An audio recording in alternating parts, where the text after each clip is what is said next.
Hello students, welcome to chemistry Gujarati medium. રસાયણ વિજ્ઞાનની કેટલીક પાયાની સંકલ્પનાઓમાં સ્વાધ્યાય 1.22.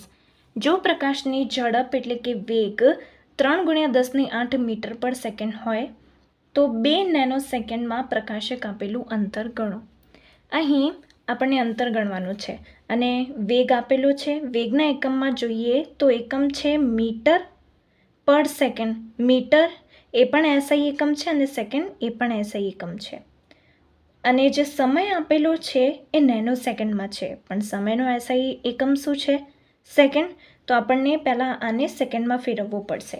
તો દેખો 2 ગુણ્યા નેનો શું થાય છે?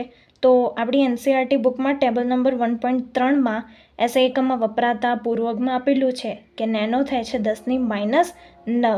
તો આ ફેરવાઈ ગયું સેકન્ડમાં. ઓકે, હવે આ પણ એસઆઈ યુનિટમાં જ છે અને આ પણ એસઆઈ યુનિટમાં ફેરવાઈ ગયો. અને શોધવાનું શું છે? અંતર. તો વેગનું સૂત્ર એવું છે કે વેગ velocity is equals to d/t, એટલે કે ડિસ્ટન્સ અપોન ટાઈમ. આ સૂત્ર છે અને એકમ પરથી પણ આપણને વેગનું સૂત્ર ખબર પડે. દેખો, અંતર ભાગ્યા સમય છે, મીટર અંતરનો એકમ અને સમયનો એકમ સેકન્ડ. ઓકે, તો d/t અને v કેટલો આપેલો છે? વેગ 3 × 10⁸ ઇઝ ઇક્વલ્સ ટુ ડિસ્ટન્સ શોધવાનું છે, અંતર શોધવાનું છે અને સમય આપણે શોધ્યો સેકન્ડમાં 2 × 10⁻9. ઓકે, તો હવે ક્રોસ મલ્ટીપ્લાય કરીને 3 × 10⁸ ગુણ્યા 2 × 10⁻9. 3 × 10⁸ ગુણ્યા 2 × 10⁻9.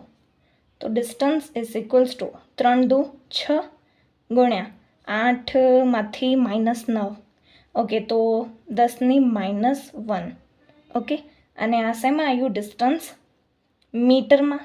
ઓકે, તો this is our answer. Okay, so thank you.